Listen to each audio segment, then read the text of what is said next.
Assalamualaikum warahmatullahi wabarakatuh. Selamat pagi, selamat siang, dan selamat malam untuk kita semua. Perkenalkan, nama saya Yesi Sulistiani, Latsar CPNS 2021, PPSDM Regional Bandung, Angkatan 37, Kelompok 1.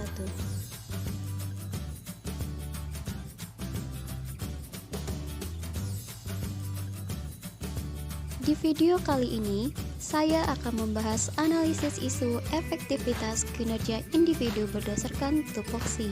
Selamat menyaksikan. Sebelum kita analisis isu, gimana sih tahapan analisis isu tersebut? Untuk lebih jelasnya, saksikan terus ya.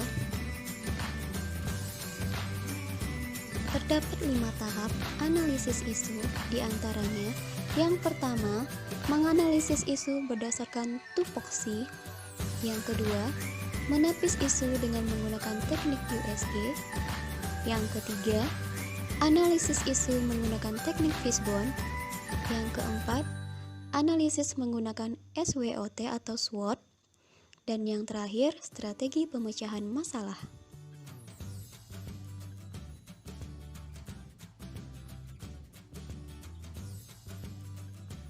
Adapun isu permasalahan, berdasarkan analisis selama saya bertugas kurang lebih 6 bulan, diantaranya rendahnya minat dan hasil belajar peserta didik. Yang kedua, rendahnya kesadaran menjaga lingkungan sekolah. Yang ketiga, belum optimalnya penguasaan TIK guru. Yang keempat, kurangnya kedisiplinan tenaga pendidik dalam melaksanakan tugasnya. Dan yang kelima, kurangnya pemanfaatan perpustakaan dan laboratorium. Tahap selanjutnya yaitu menepis isu menggunakan teknik USG. Adapun intervalnya, yaitu yang pertama angka 1 menunjukkan sangat tidak mendesak, angka 2 tidak mendesak, angka 3 cukup, angka 4 mendesak, dan angka 5 sangat mendesak. Adapun arti USG itu yang pertama, urgensi, yaitu seberapa mendesak suatu isu harus dibahas atau dianalisis dan ditindaklanjuti. Yang kedua yaitu S, seriousness, yaitu seberapa serius sih suatu isu harus dibahas atau dikaitkan dengan akibat yang ditimbulkan. Dan yang G itu growth, seberapa besar kemungkinan memburuknya isu tersebut jika tidak ditangani sebagaimana mestinya.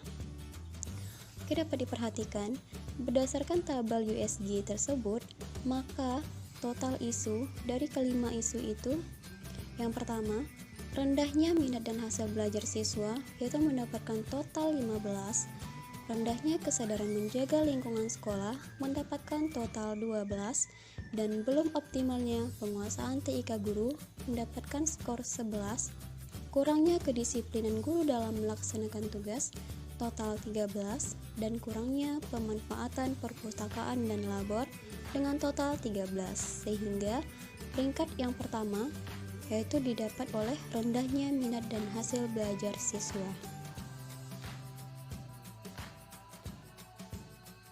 Berdasarkan teknik USG, maka analisis yang akan kita bahas yaitu rendahnya minat dan hasil belajar siswa. Untuk analisis penyebab masalah, saya menggunakan diagram Fishbone. Fishbone yaitu alat analisis untuk menemukan sebab dan akibat. Di sini terdapat 4 aspek. Yang pertama media, metode, siswa, dan lingkungan. Untuk media, yaitu terjadinya kesalahan dalam perencanaan yang mengakibatkan sumber daya guru menjadi rendah. Biasanya, guru-guru hanya mempersiapkan perencanaan mengikuti dengan perencanaan atau perangkat dari tahun-tahun sebelumnya, sehingga membuat pembelajaran menjadi konvensional atau monoton. Maksudnya di sini yaitu dengan cara pendidik menjelaskan dan siswa mendengarkan. Selanjutnya metode. Metode di sini guru tidak menggunakan media. Biasanya guru itu hanya menggunakan metode ceramah. Karena menurut guru-guru, biasanya dengan menggunakan media akan lebih mempersulit mereka untuk memulai pembelajaran atau mempersiapkan pembelajaran. Yang ketiga, siswa. yaitu intek rendah, di mana kemampuan penalaran dan daya pikir siswa yang rendah, yang mengakibatkan penurunan motivasi dan konsentrasi siswa dalam belajar. Selanjutnya itu lingkungan. Lingkungannya tidak kondusif, artinya yaitu kurang mendukung dikarenakan sarana dan prasarana sekolah yang kurang, baik itu dari kelas, dari perlengkapan kelas, dan sampah yang kurang terkendali.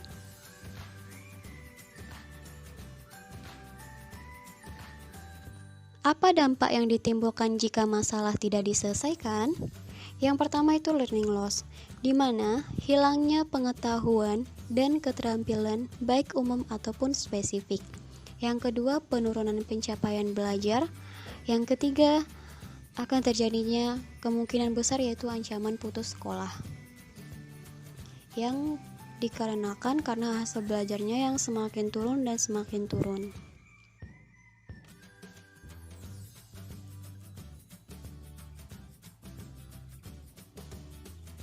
Untuk analisis isu selanjutnya, saya menggunakan teknik SWOT, SWOT, di mana alat analisis dengan menganalisis menggunakan faktor-faktor. Yang pertama strength, kekuatan, weakness, kelemahan, opportunities, peluang, dan threat, ancaman.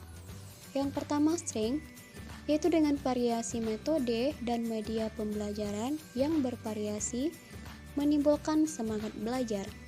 Yang kedua, weakness, yaitu dengan minimnya fasilitas belajar untuk peserta didik dan kurang pengawasannya orang tua di rumah.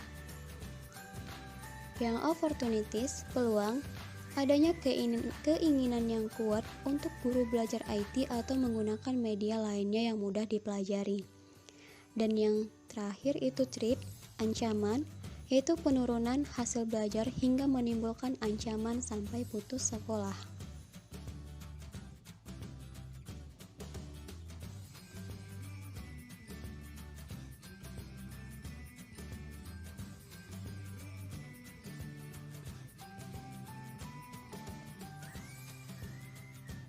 Selanjutnya itu tahap analisis penyelesaian. Di sini ada 4 tahap, yaitu berdasarkan alternatif penyelesaian, tahapannya, kemudian hasil yang diharapkan sama pihak yang bersangkutan. Yang pertama yaitu alternatif penyelesaian, membuat proses belajar menjadi semenarik mungkin. Yang kemudian tahap selanjutnya, guru harus kreatif, aktif, dan inovatif, dan kemudian pentingnya pengawasan orang tua dari rumah. Selanjutnya, hasil yang diharapkan apa? Itu timbulnya semangat belajar dan rasa ingin tahu yang besar dari siswa yang bersangkutan atau dari siswa-siswa sekolah. Kemudian pihaknya, yaitu pihaknya dari guru, siswa, juga orang tua. Oke, cukup sekian video saya kali ini. Semoga bermanfaat untuk teman-teman semua. Dan jangan lupa di like, comment, and subscribe. Terima kasih. Wabillahi taufiq wal hidayah. Wassalamualaikum warahmatullahi wabarakatuh.